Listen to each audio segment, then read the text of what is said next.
Alistair, you want to start?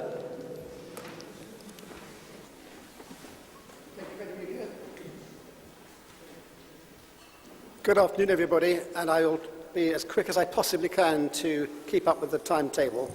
I'm going to talk to you about how we pay for and how we fund large casualties within the P&I system.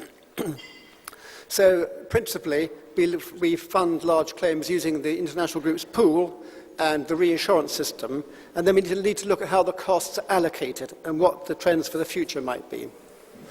So, most claims fall within each club's own retention of $9 million. That's the vast majority of claims are in that band. And then the next band is claims between $9 million and $70 million. That's in the international group pool of clubs.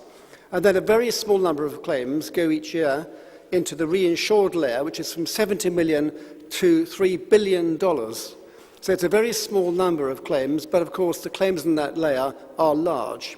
And then beyond that, there is no pre-funding for claims. They would have to be dealt with by way of a special levy. So just looking at pool claims, that's the claims within all of the clubs, where the clubs are pooling them together between $9 million and $70 million. The way that works is each club pays a percentage of each claim. And those percentages change each year. The idea is that a club should pay its way. So if it takes money out of the pool, out from other clubs, then it has to pay back more or less the same into the pool to other clubs' pool claims. So that's the principle, and there's a complicated formula which is adjusted not every year but many years to make sure that the system remains fair between the clubs. And basically, the way this formula works is that the clubs contribute to each other's claims on a formula consisting of four parts: the relative premium, the relative tonnage, and the relative claims of each club to the whole group, and then with an overlay of the record of the club on the pool, so whether it's taken out more than it's paid in. So that's the principle between the clubs, and then each club then passes on the cost of those large claims on a not exactly the same basis, but on a similar sort of basis to the ship owners, normally using some sort of premium and tonnage measure. So that's the pooling system. Where the big claims are paid, however, is in the reinsurance program. This goes from $70 million to $3 billion. And for that program, we use all of the available international markets, all of the markets which are prepared to cover the risk of ship owners' liabilities. It's a very favourable contract. We have very good terms. And there is plenty of capacity in the market. The problem is getting the price right, getting the price such that the market is prepared to underwrite the risk. We also have a captive insurance company in the international group, which plays a part in facilitating risk retention and efficient buying. Now, the reinsurance costs are passed on to ship owners by levying a tariff rate for all ship owners across four ship categories: dirty tankers, that's tankers carrying persistent oil; clean tankers, that's all other tankers; dry cargo ships; and passenger ships, that's both ferry and cruise ships. And those rates apply to all of the clubs in the international group, so it's a unified system. Now, over the last 20 years, the rates have changed, and this chart shows you three things. First of all, that I'll just say what the chart says. This is 20 years of reinsurance rates, and there are four lines, different ship types. So the purple line, which goes up a lot, is passenger ships. The blue line, the dark blue line, is dirty tankers. The pale blue line is clean tankers. And the grey line is dry cargo ships. And what you can see is that all of the rates now, apart from passenger ships, are less than they were back in 92, 93. So although reinsurance costs have gone up in the last couple of years, they are still not back to the level that they were 20 years ago. You can also see that the rates are adjusted from time to time to reflect what's happening in the market. So the Exxon Valdez was an indicator to put the tanker rates up, and then more recently the Athens Convention was an indicator to put the passenger ship rates up, and then in the last year, of course, the passenger ship rates went up a lot to reflect the cost of Concordia. But as I say, over that period, for most ship owners, the reinsurance rate has not gone up compared to the rate at the beginning. Reinsured claims, the claims in this layer, are nearly always navigational. They're not to do with the condition of the ship, they're not to do with the cargo, they're nearly always to do with navigation. It's one of the problems and the challenges facing our industry. So how do we allocate this cost? As I say, we do have premium rises, we have to work out who will pay what.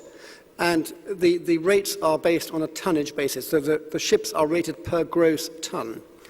And the rating system is driven by the record and the risk exposure of those different ship types.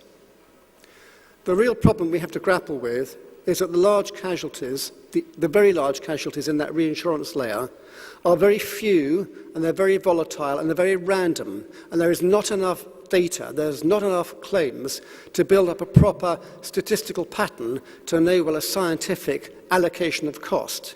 And we use 4 fairly general categories of ship. So is a cruise ship the same risk as a ferry? There have been more ferry claims in that layer, but there's been a very large cruise ship claim. Is a container ship the same as a dry bulk cargo ship? They have slightly different risk profiles, but we rate them the same. Are all clean tankers the same risk? Is a gas carrier, is an LNG ship the same risk as a small chemical tanker? We don't know the answers to these questions. We've categorized the ships in this way because that gives a broad approximation of the different risks which they pose. But there is no simple or right solution to the cost allocation. We evolve gradually over the years, reflecting the risk. And our overriding principle is to try to achieve fairness between ship owners. We won't always get it spot on right. Every year there'll be people who say, but my ships are safer than his ships, this category should pay less than that category. But every year we try to see whether we can get the allocation as fair as possible. As I say, we try to reflect risk and record. So for an individual ship owner's premium, for the totality of his P&I rate, he will always pay for his burning cost, or he should do so. So the normal claims which happen in the normal course of his trading, up to $1.5 million in our club, they go into a ship owner's record and they are paid for by him over a period, and he can see those claims. But the ship owners do need to contribute also to the cost of these very large claims in the pool and in the reinsurance layer, even, of course, if they haven't had any claims themselves in those layers. So it's a question of us persuading our shipping clients, our shipping members, that although they have not had the claims, they could have the claims. They are very random, and therefore everybody must contribute, and hopefully we will get it on a fairly fair allocation basis. As a general principle, larger ships tend to pay lower premiums per ton than the smaller ships, simply because there is more volume of risk per ship, and we're able to charge a smaller rate per ton for the larger ships. But the result of that is that they have a lower, what we call acceptable loss ratio. So more of their rate will go in these overheads for the large claims. And that is sometimes a difficult message to get across. So just finally, looking to the future, I think, and I believe my colleagues in the international group all feel that our system works pretty well, generally, most of the time. We give huge limits, so we give the maximum cover that we can, and we try to keep the cost as low as possible. And by bulk purchasing for 90% of the world's ship owners, we are able to get the best possible deal.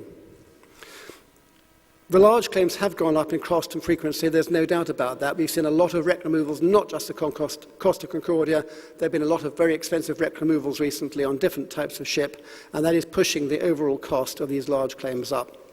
The reinsurance costs will reflect claims, but as I say, we do keep the cost allocation under review at all times to try to make it as fair as possible. That's all I want to say. I'll just make one point, however, which is the total cost of the reinsurance bill, so claims from 70 million to 3 billion, the total cost for the entire shipping industry in the world, or at least 90% of it, is about $400 million. That's the reinsurance cost. That's about half what Emanuele Grimaldi said this morning was his own fuel bill, and that's just one ship owner. So in the overall context, we are trying to squeeze the capital providers to give their capacity, to sell us their capacity, at a cost which we are trying to keep as low as possible. Thank you very much.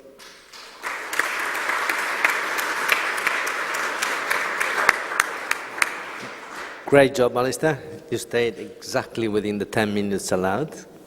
And thank you for making something which is really complicated to look